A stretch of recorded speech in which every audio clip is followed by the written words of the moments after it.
I think we, uh, from what I understood, Netflix just wanted the streaming stuff. No, they want the IP also. Yeah, yeah. Yeah, Yeah, they want streaming and in other words, HBO Max would revert to Netflix and on that, and also the entire Warner Brothers library, and that includes well, gaming would not be included because they said they will spin off the gaming, uh, and basically it would just be probably most likely music and movies. Yeah, so all the global network divisions are excluded. So that's CNN, TNT, Discovery channels, and they're hoping, allegedly, by Q3 2026 to have that all done and hived out, and that has to be done before the takeover can kind of go into the finalized merging. I think there's a lot of steps to the Netflix one. There's a lot of things that have to happen. There's a lot of complexity. And that's where, when you look at the Paramount hostile takeover, Paramount's appealing to the shareholders as opposed to the board. And we've seen this before. Elon Musk did that with Twitter. When he took over Twitter, he appealed to the shareholders rather than the Twitter board.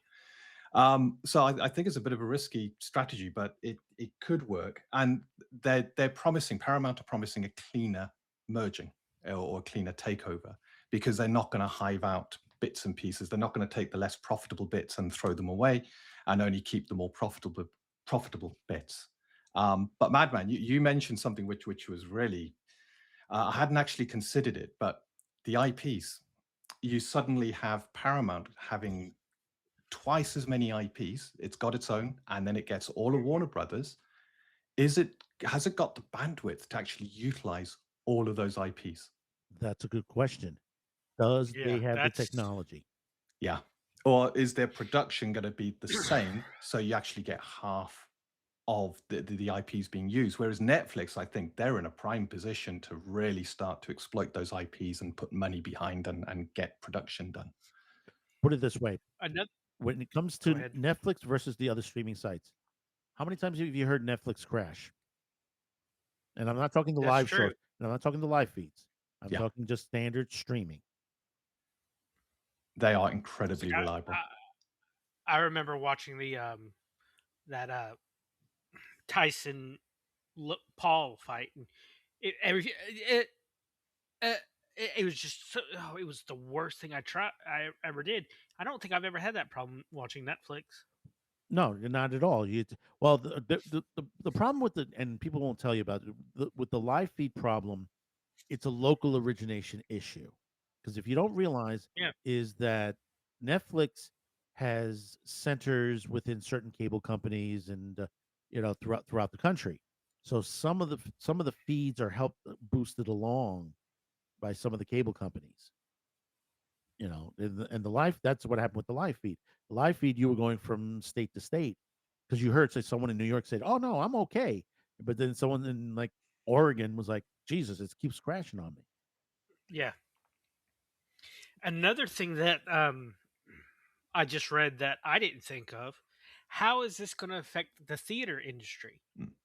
when you have a company like Netflix have access to all these IPs? Are they going to want to pay extra money to put these characters, these movies, these franchises in the theater, or they just want to go, or they want to bypass that and put them directly onto the streaming No, service? from what I understand, they're not going to change going to theater. But here's the thing that's a bit of a See, issue. I seriously doubt that if Netflix gets their way, they're going to actually spend and waste billions of extra dollars to put it in the Well, theaters. no, Ted If Sarandos has the already said it. He's Mm. already said it I on there that basic. I don't believe him for a Well, second. the thing about it is, no. Here's the part where it gets a little scary to the point.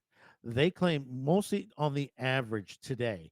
I think what is it? Movie gets about a 45-day window before it Yeah, goes to streaming. He's talking about a 17-day window, which so they want to cut it in they want to cut it half. in half. But hear me out on this. Think about this for a minute. on the average today, because of all the way the movies are working these days, how many of them get past 2 or 3 weeks? Not Truly, many.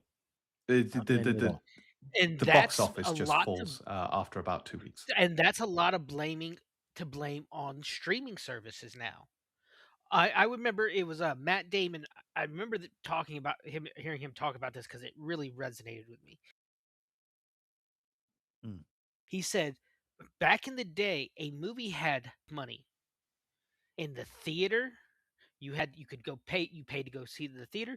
Then what? 3 or 4 months later, you paid for it to go get it on video. Streaming services has made it to where the day after a movie premieres, you can go see it, go watch it on at home, and you pay a minuscule. I worked at a movie theater one summer. Do you realize it would cost one person. This was back in 18, and I've gone to the movies twice since then.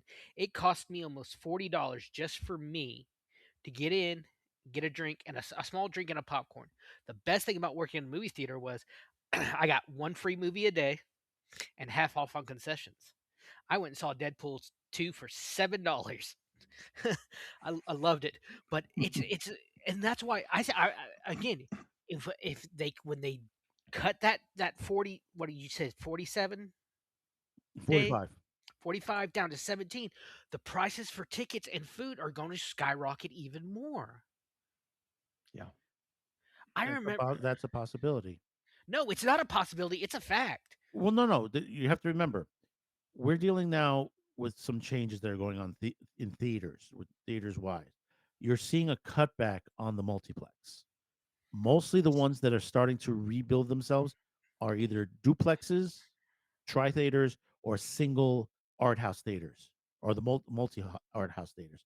Those are the ones that are really truly surviving on there. Oh yeah.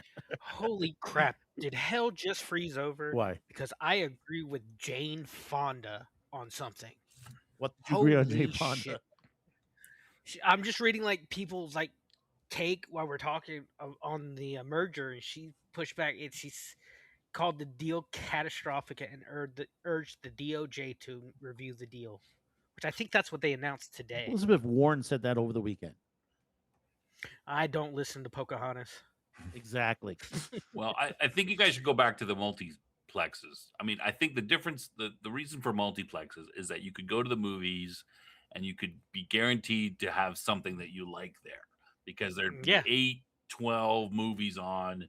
You could just go and, hey, something would interest you. Now, if Hollywood's going to put out less movies, which they seem to have been doing since the pandemic, That's a good they point. then you don't need multiplexes, right? You can go down. So I think, whether we have multiplexes or not is going to really be Hmm. on the output, Hollywood's output, and it hasn't been so good lately. And even the stuff they've been putting out, a lot of it's Yeah. not good. Before, in the 80s, in the 90s, when multiplexes were big, you could be, count on seeing almost any movie, at least being entertained. It would at least be, fair to good. Yeah. And now some of them are just crap, and there's not as many of them. So I think that's going to be the real killer or not of multiplexes.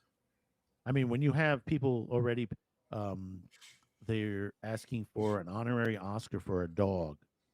You know, we've gotten to a point. These award shows.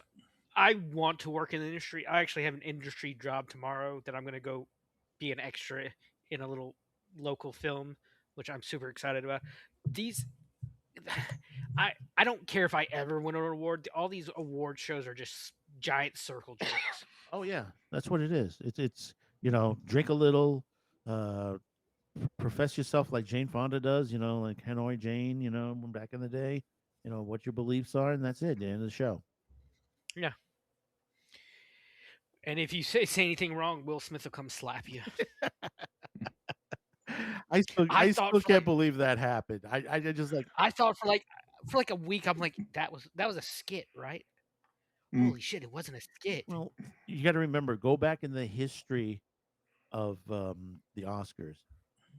being Oh yeah, smacked on the Oscars ain't the worst thing that has happened on the Oscar broadcast. I mean, I I remember remember. David Niven giving an Oscar, and a man freaking streaked the Oscars.